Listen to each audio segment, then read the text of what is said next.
पिछले वीडियो में हमने साइना नेहवाल का जीवन परिचय जाना, साइना नेहवाल की उपलब्धियों को जाना और साइना नेहवाल ने अपनी सारी उपलब्धियों को प्राप्त करने में किसको सबसे बड़ा भागीदार बताया और उसके जो पहले कोच थे कौन थे उनके बारे में, जैसे PSS नानी प्रसाद राव थे, उनके बारे में बताया गया। उनके पिता का कारोबार, उनकी माता, सबके बारे में बताया गया और उनके माँ बाप ने जो बताया कि मतलब जो धैर्य और परिश्रम से अपने लक्ष्य की ओर अग्रसर होता है तो सफलता उसके कदम चूमती है।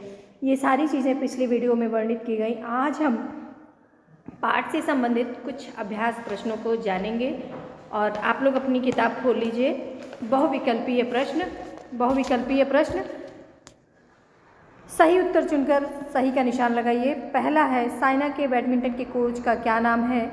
तो साइना के बैडमिंटन के कोच का नाम है PSS नानी प्रसाद राव।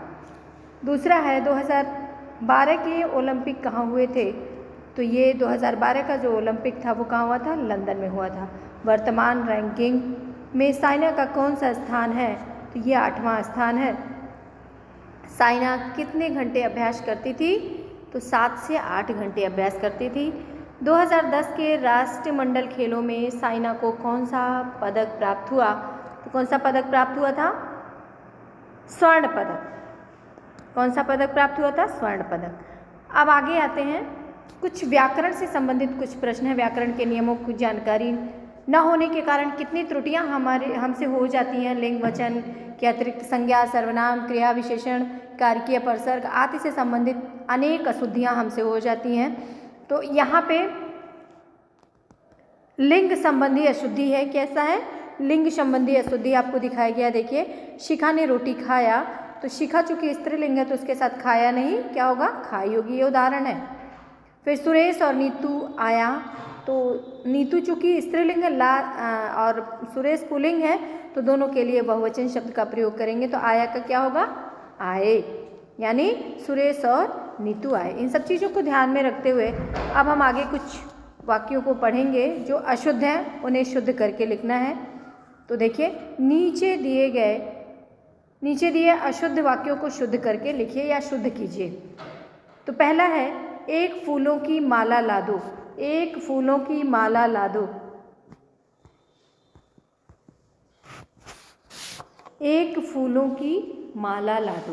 तो एक फूल की कोई माला नहीं होती है, माला कई फूलों को मिलाकर बनती है।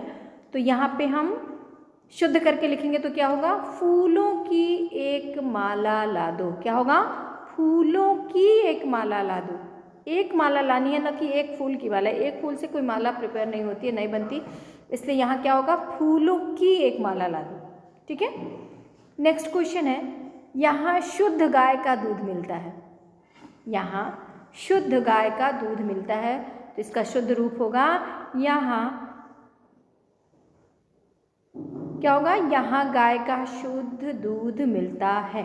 यहाँ गाय का शुद्ध दूध मिलता है। नेक्स्ट है, उस प्लेट में 2 नाश्ता। इसका शुद्ध क्या होगा? उस प्लेट में नाश्ता 2। खरगोश रहता जंगल में, बिल एक में। क्या होगा इसका? खरगोश जंगल में एक बिल में रहता है। नेक्स्ट है, सुमन और सुदेश हमारे यहाँ आएगा। सुमन और सुदेश हमारे यहाँ आएगा। यहाँ क्रिया से संबंधित अशुद्धियाँ हैं। आएगा का क्या होगा? आएंगे। तो क्या होगा पूरा वाक्य? सुमन और सुदेश यहाँ आएंगे। तो वो प्रश्न कंप्लीट हो गया। अगला प्रश्न देखिए, आपको स्क्रीन पे दिख रहा होगा। दिए गए वर्णों को सही क्रम में लिखकर इनके सार्थक शब्द बनाइए। ये इधर उधर करके दिया हुआ है, उसको क्रमबद्ध तरीके से लिख करके ऐसे शब्द बनाने हैं जो सार्थक हो, जिनका कुछ अर्थ निकले।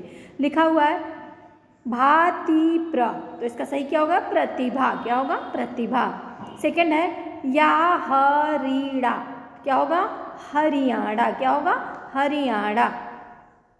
मर्थसन, तो क्या होगा? समर्थन। ड़गुनगा, क्या होगा? गुणगान। नेक्स्ट क्या होगा सही? परिश्रम। उसके बाद क्या होगा? संभावना। उसके बाद क्या होगा? जीवटता। अगला क्या है? सहजता। नेक्स्ट क्वेश्चन देखिए, नीचे दिए शब्दों में ता अथवा इत प्रत्यय लगाकर नए शब्द बनाइए। जो जहां सुटेबल हो वही चीज लगाना है। तो विकास में क्या लगाएंगे? विकासता तो होता नहीं है, इसमें इत प्रत्यय लगाएंगे तो क्या होगा? विकसित। आकर्षण में भी इत प्रत्यय लगेगा तो क्या होगा? आकर्षित। वैसे ही निर्धारण में भी जब आप इत प्रत्यय लगाएंगे तो ड़ा हट करके क्या हो जाएगा? निर्धारित। और प्रदर्शन में इत प्रत्यय लगाएंगे तो क्या हो जाएगा? प्रदर्शित। आगे देखिए, सरल, इसमें ता प्रत्यय लगेगा। इत सरलित नहीं होता है ना, क्या होता है? सही शब्द लिखा भी है ना, सही शब्द मतलब बनाना है, ऐसे शब्द बनाने चाहिए जो सही हो, कोई अर्थ प्रकट करे। सरलता, ता प्रत्यय लगाएंगे तो क्या हो जाएगा? सरलता। नेक्स्ट क्या है? सहजता। सहज में क्या लगाएंगे? ता प्रत्यय लगाएंगे। क्या लगाएंगे? ता प्रत्यय लगाएंगे तो क्या हो जाएगा? सहजता। नेक्स्ट वन, कोमल। कोमल में भी हम क्या लगाएंगे? ता प्रत्यय लगा देंगे तो क्या हो जाएगा?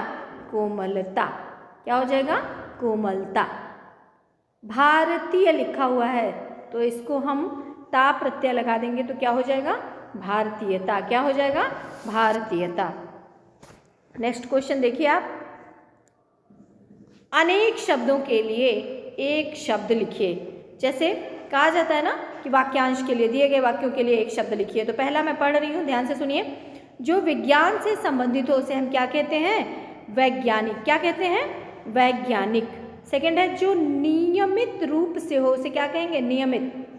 परिश्रम करने वाला परिश्रमी, और जो धन से संबंधित हो वो आर्थिक। भारत में रहने वाले को क्या कहेंगे? भारतीय। क्या कहेंगे? भारतीय। मुकाबला करने वाला, जो आपस में कंपटीशन होता है ना, जो दो लोगों के बीच में जो कंपटीशन होता है, मुकाबला करने वाला, वो उसको हम एक शब्द में क्या कहते हैं? प्रतिद्वंदी। क्या कहते हैं? प्रतिद्वंदी। ध्यान से देखिएगा प्रतिद्वंदी कैसे लिखा हुआ है, उसको लिखने में कोई त्रुटि नहीं होनी चाहिए, ध्यान दीजिएगा उसको। नेक्स्ट वन है, जो कभी ना थके। जो कभी थकता नहीं है उसे हम क्या कहते हैं? अथक। जो बिना थके काम को करते रहता है, जो कि साइना नेहवाल के लिए ये सबसे मतलब सटीक शब्द है कि वो बिना थके बिना रुके परिश्रम से वो अपने लक्ष्य को प्राप्त करने के लिए जुट गई, जो 7 से 8 घंटे उसमें प्रयत्न करती थी, प्रयास करती थी। तो जो कभी न थके उसको क्या कहते हैं? अथक। जो कभी ना मिटे, जो कभी ना मिटे उसे क्या कहते हैं? अमिट। क्या कहते हैं? अमिट। नेक्स्ट क्वेश्चन देखिए, नेक्स्ट क्वेश्चन,